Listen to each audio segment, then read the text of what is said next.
The day the Empire interrupted Earth's networks began without warning, without omen, and without even the slightest tremor in the sky to hint that history had already started to tilt. Screens flickered in homes, in transport hubs, in the underground trading floors, in orbiting habitats, and even across the sprawling farms of the countryside.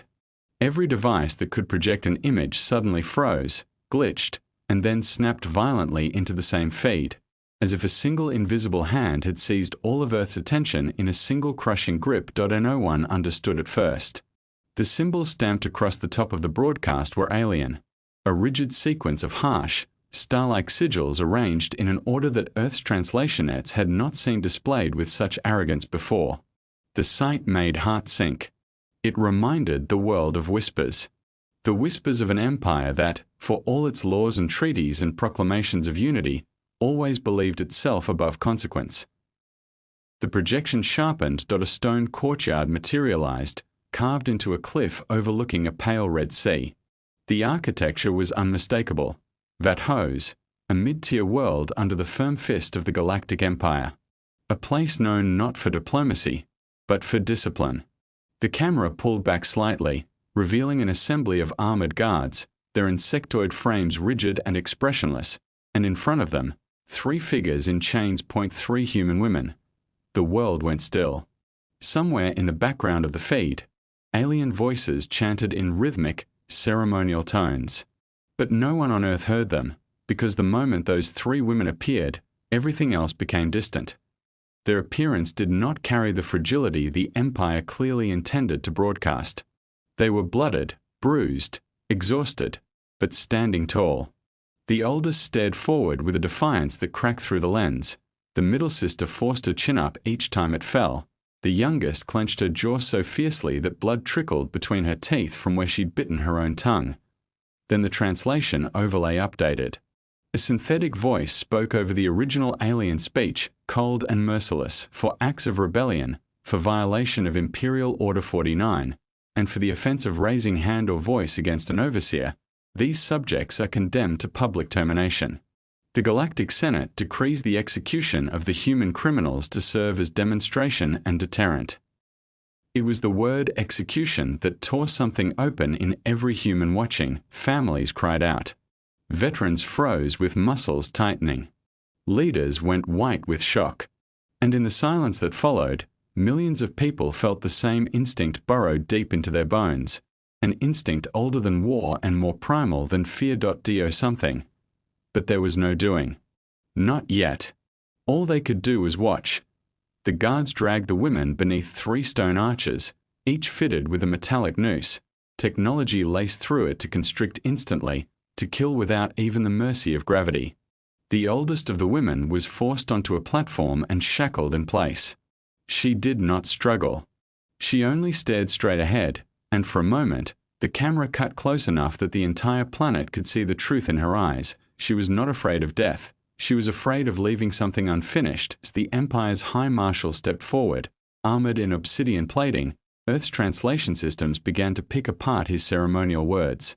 "Let this be known across every world under Imperial dominion," he proclaimed.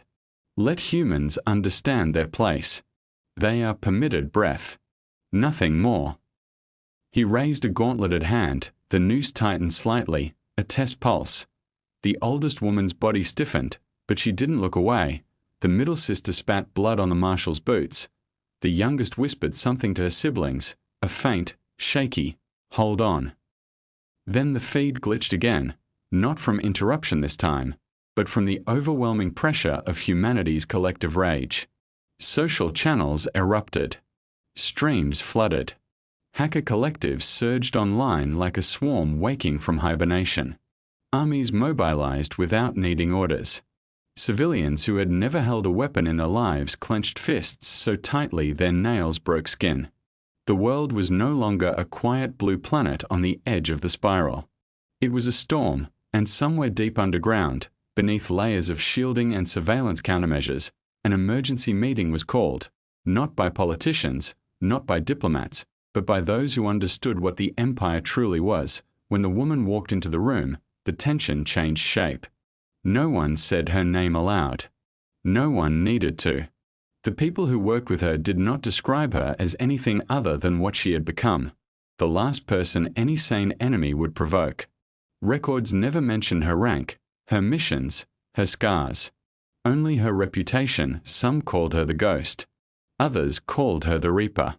But on Earth, in a place where names carried meaning, she was known only as the Widow. She stepped forward, eyes fixed on the frozen broadcast.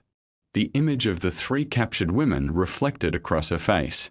A tremor passed through the room, barely visible, but real. Not fear of her. Fear for her. Because everyone in that room knew something the Empire did not. Those 3 condemned women were the Widow's daughters. She watched the feed in silence. No outburst. No gasp. No visible recognition. Only a long inhale, held in her chest until her ribs seemed strained to breaking, and then a breath released through locked teeth. Options, she said. Just one word. A general brought up a holographic display. We can attempt diplomatic negotiation.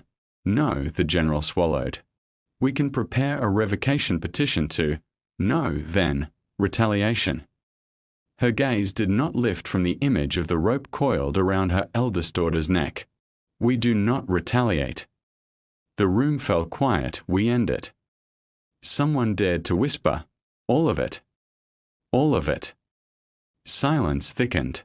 Humanity had launched wars before, survived invasions, outmaneuvered species far older and more technologically superior than themselves. But this, the intentional public execution of civilians, was something else. Something unforgivable. A second screen opened beside the broadcast. Black ships began launching from camouflaged ports hidden across the surface of the planet. Ships that had never been listed in defense treaties or fleet registries. They moved in total silence. No lights. No signals. Nothing but shadows shaped into war. The Widow studied the feed as if memorizing it, as if engraving every detail of her daughter's pain into a place inside her heart she'd sealed long ago. Then she said the words that would later be played on every liberated world across the galaxy. This is the mistake the Empire does not survive. The fleet vanished into fold space. The entire world felt the tension of waiting, not minutes, not hours, but seconds stretching into eternity. People prayed. Others promised vengeance. Engineers flooded battle networks. Medics prepared emergency bays. And above all, humanity waited for a sign. On Vathos, the execution continued. Unaware, the marshal stepped forward again. The chanting reached a fevered pitch. The youngest sister tried to steady her breathing. Her middle sibling reached out as far as her restraints allowed, brushing fingertips against her, and the oldest closed her eyes, just once, only for a heartbeat, as though accepting her fate. Then the marshal gave the order. The noose engaged. A faint metallicum filled the courtyard, and at the very instant the killing charge activated, the world went black. Not the feed. The entire planet, every light. Every system. Every surveillance node. Every weapon. Every circuit. Every atmospheric sensor. Every dropship. Every communications tower. All dead. A blanket of perfect, suffocating silence fell over Vathos. The Empire woke screaming. Every sensor array across 100 systems went blind at the same moment. Entire fleets turned into drifting shadows. Communication lines died mid-sentence. Worlds that had never known fear suddenly felt the cold weight of isolation. For the first time in its long and arrogant existence, the Galactic Empire did not know what was happening, but humans did. Somewhere beyond the edge of known space, behind a curtain of static that no alien could penetrate, a signal pulsed through darkness, a pattern of tones too ancient for translation, too human for imitation. It was not an anthem, not an order, not even a command. It was a heartbeat. The sound of something waking. Vathos had fallen silent. The marshal stood in the ruins of his courtyard, surrounded by shattered systems and bodies of soldiers who had never been trained to fight ghosts. Smoke curled from collapsed walls, burned flags, and the faint outline of a noose that had failed to tighten. The 3 women were gone. So was the fear that had once made humans kneel. Above, streaks of light crossed the clouds, the Empire's reinforcements arriving in orbit. The marshal exhaled, thinking it was over. But then he saw them. Dozens of lights, no, not lights, shadows, rising from the surface into the upper atmosphere. Human vessels breaking free of gravity. The marshal watched the first engagement unfold like a man observing the end of an age. The Empire's fleet fired first, as always. Beams of concentrated plasma seared across space, cutting through vacuum with arrogant precision none hit. The human ships didn't move like ships at all. They folded around trajectories, bending in ways that defied both gravity and reason. Each left a fading ripple of refracted light behind, like the sky itself was bruising. Then the humans answered. They did not fire weapons.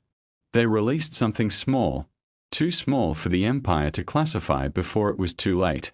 Thousands of black motes dispersed across the void, fanning outward like dust in sunlight. The Empire's flagship reported no threat detected. Then the lights aboard flickered. Then died. Then its reactors went silent. From orbit, the marshal watched his own fleet drift apart, one dead ship after another, until the sky above his planet looked like a graveyard, and in that silence, a single transmission cut through all frequencies. You chose the wrong daughters. No face. No name. Just a voice. You chose the wrong species. The signal broadcast across the entire Empire, every world, every system, every station. For a heartbeat, the galaxy heard the quiet rage of humanity. Then every alien communication array exploded from within, melting into slag. The Empire's Senate convened in panic. Arguments erupted in a dozen languages. Some demanded immediate retaliation, others screamed for negotiation. None of them understood what had begun. None understood that humanity did not retaliate. It erased on the edges of imperial space. Human ships slipped from shadow to shadow, striking silently. Data cores vanished. Defense satellites turned against their masters. Whole planets woke to find their governors gone, replaced by messages carved into metal walls. Do not touch what is ours. The Empire sent fleets in return.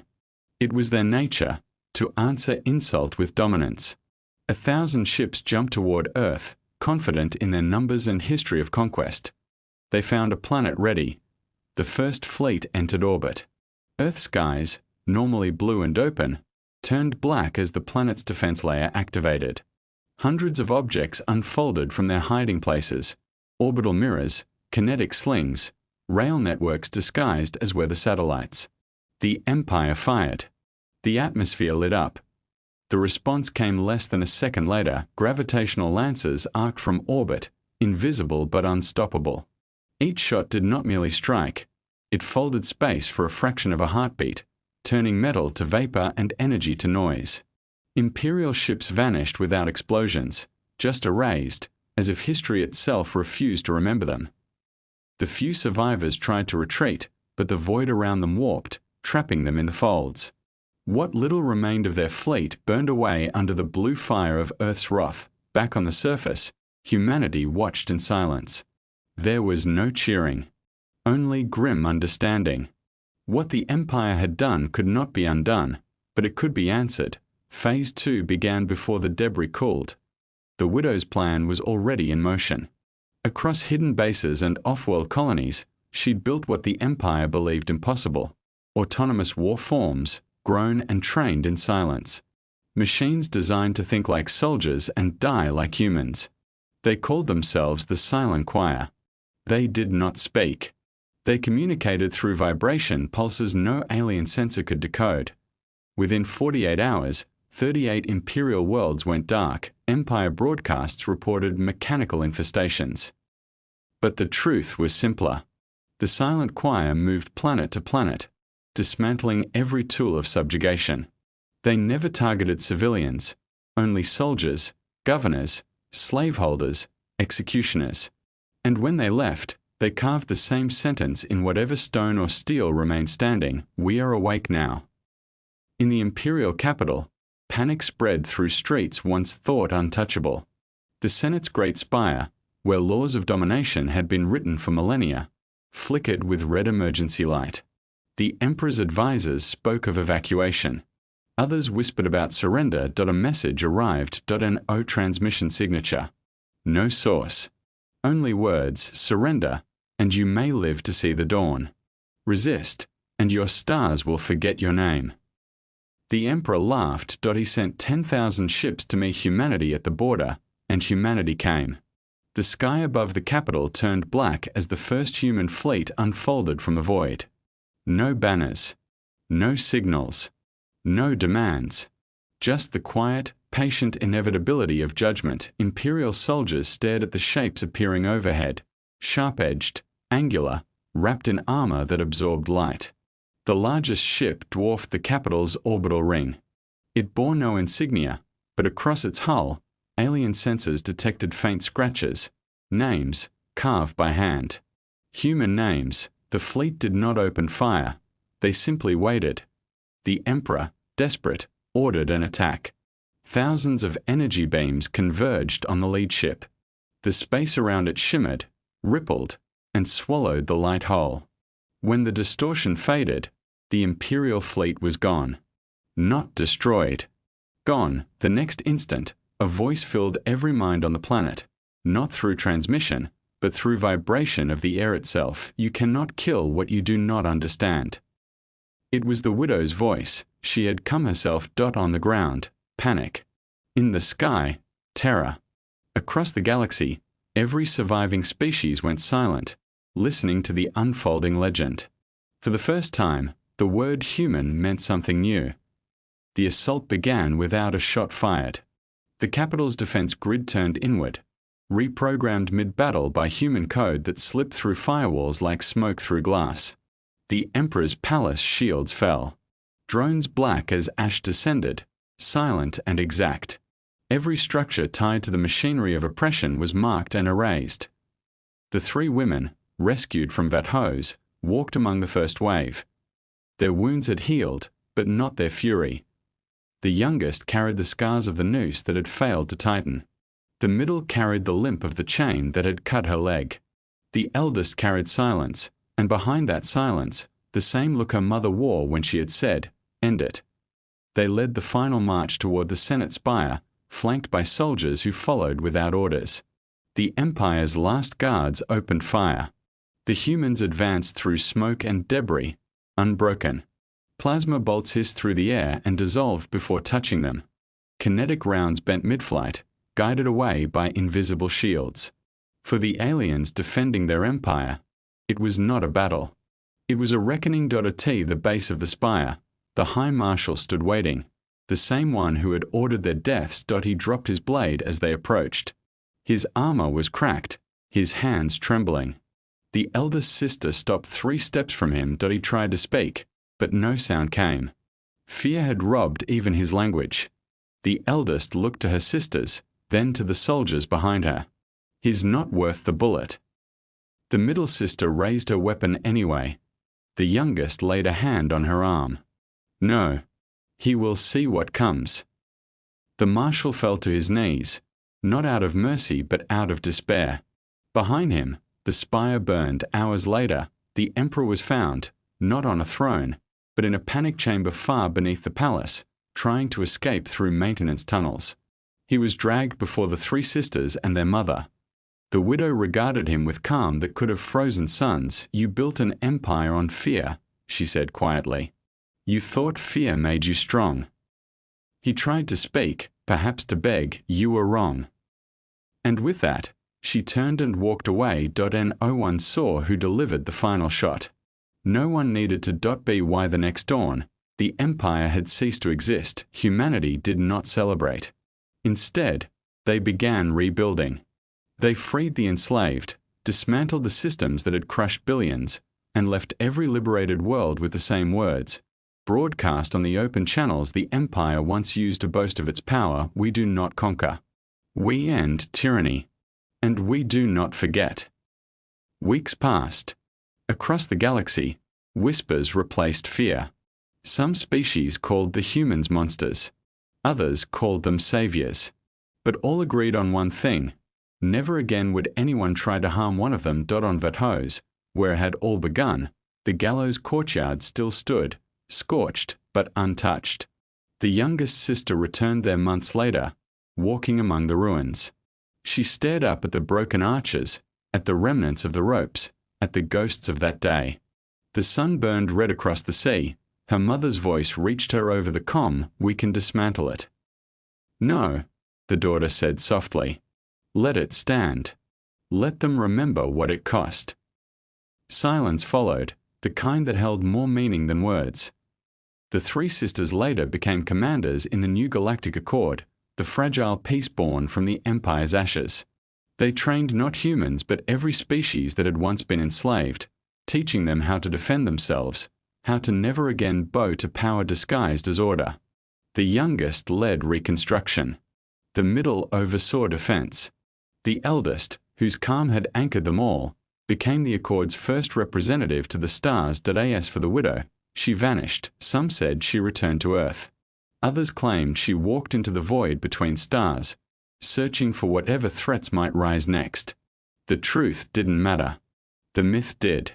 Mothers told their children that somewhere out there, a human woman listened for cries of injustice, and when she heard them, even from light years away, she came, and the galaxy believed them. Generations later, on the anniversary of Vatho's liberation, a message was played on every world in the Accord. The recording was old, distorted, but unmistakably human. "This is not vengeance," the voice said. "It is memory. We remember what was done. We remember who we are. And to any who think to test that memory, remember this: we do not start wars, but we finish them." The message ended. Silence filled the stars. Somewhere, a starship bearing no insignia passed through the dark between systems. A faint echo followed it. Like the heartbeat that had once woken the storm, humanity was peaceful again. But not harmless. Never harmless. Because the Empire had learned, and the galaxy had watched, and history had recorded it all in a single, unbreakable truth. They tried to hang 3 women. Instead, they hung themselves.